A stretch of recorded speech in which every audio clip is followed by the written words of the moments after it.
Sorry about the long wait, guys. So, let me explain what happened while I was gone. Oxblock drove me to the headquarters of ARC. Once there, Dr. Oxblock led me into his office and told me to sit down. He locked the door and sat across from me. The room was filled with bookshelves and pictures of presidents and generals from many wars. On the walls were weapons that I didn't even recognize. So, tell me about the town, he asked. What makes you think I know anything about the town, I asked.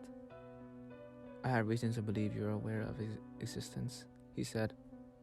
Fine. What do you want to know, I asked. Tell me everything you know about the town, he said. Everything, I asked. All of it. I told him about the day Thomas told me about the town.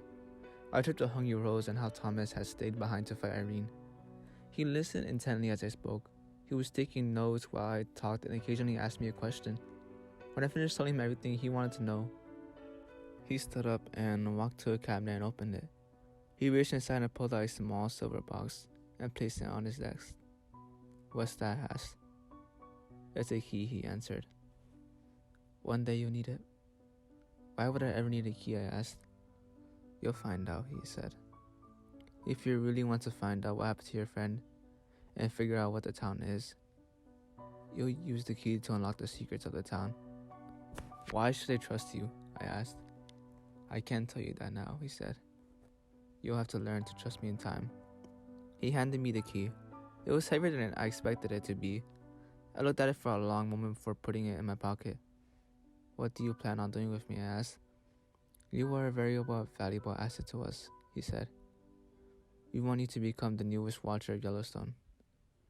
I stared at him for a second, remembering what I read in Thomas's journal. What the hell is a watcher exactly? It's a title given to humans who have been chosen by ARC to help to protect the world from the supernatural, he said. Doesn't ARC already have watchers? I asked. Yes, they have many watchers, but none of them have ever entered one of the towns without changing, like you. You're the first human to ever enter one of those towns and return without becoming a monster, he answered. I sat there and thought about it. So if I agreed to become a watcher, what are the risks? I asked. There are no guarantees, he said. The risk of your life, your sanity, possibly losing your humanity are all high. So, what happens if I declined? I asked. We will kill you, he answered. I laughed.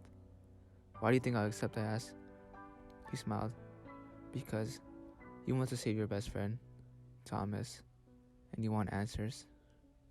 Are you saying you can give me those answers? I asked. Not yet, he said. But once you become a watcher, I will be able to teach you everything you need to know. How long until I become a watcher? I asked. He smiled. You've been a watcher ever since you read the journal. I stared at him for a moment before shaking my head. You can't be serious, I asked. I am completely serious, he said. I sighed. Alright, so exactly what do you expect me to do? I don't know any more about the towns than you do. I know that much, he replied. Why do you ask me here then? To offer you a job, he said. A job, I asked. Yes, a job as a watcher. I want you to become one of us, he answered. What kind of job? I asked. In order to become an official watcher, you must become a member of ARC, he answered. What does that entail? I asked. You have to sign an agreement stating that you will work for us. You will also be required to undergo training and take a test to prove yourself, he explained. And what do I get in return for signing this agreement? I asked. A bigger paycheck than you ever seen, he answered. I laughed. Seriously? The pay is good, he said. But the real benefit is the knowledge that you're helping to keep the world safe from monsters, demons, and other threats to humanity. Not everyone gets that chance. Sounds good to me, I said. Good, he said. Congratulations. He unlocked the door with the key and we left the room together. On the way out, a man dressed in park ranger uniform approached me. This is your new partner, Dr. Oxblood said. Welcome to RSC, he said. Do you mind if I ask your name? I asked. My name is John, he answered. I shook his hand. Nice to meet you, John. Likewise, he said.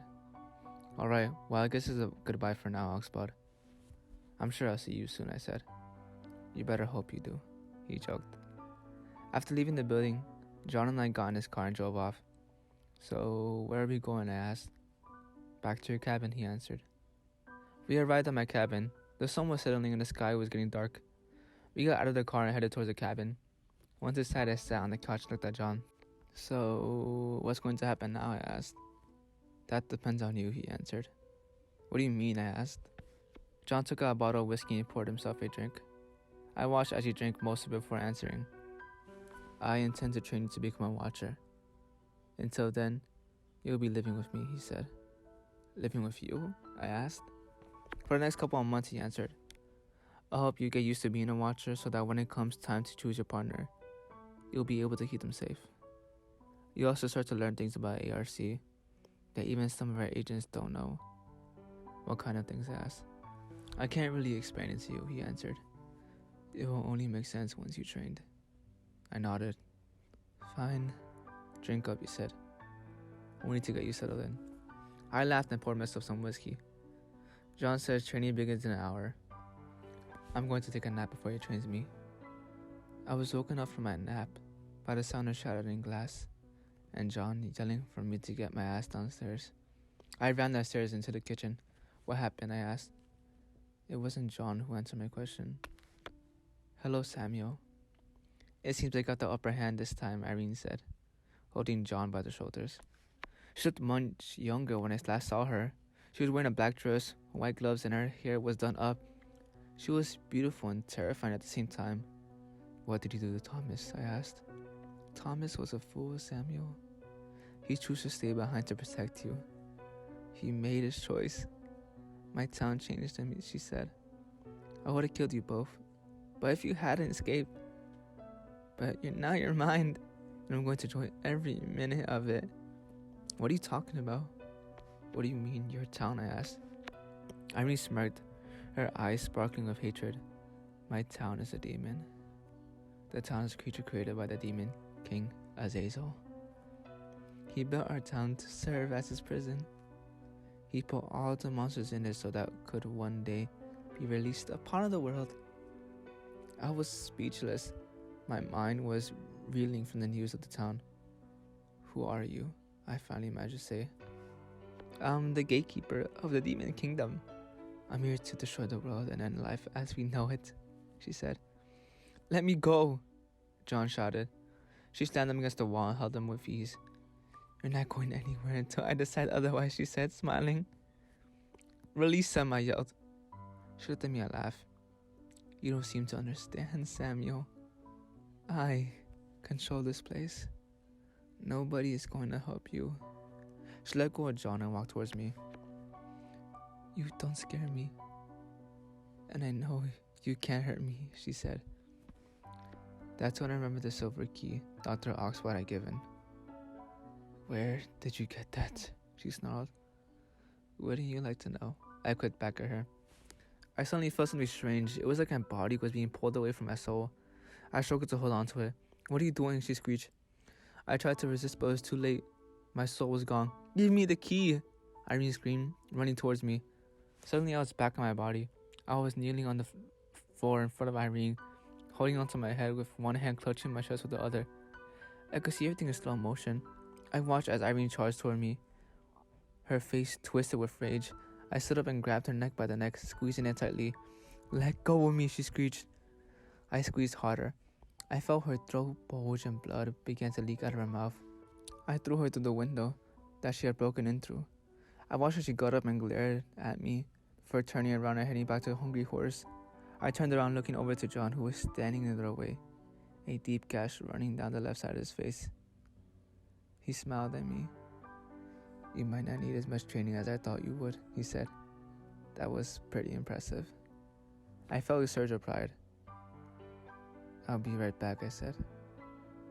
Be careful, Samuel, he said. Don't get yourself killed. I smiled. I wouldn't dream of it. What's happening to me, guys?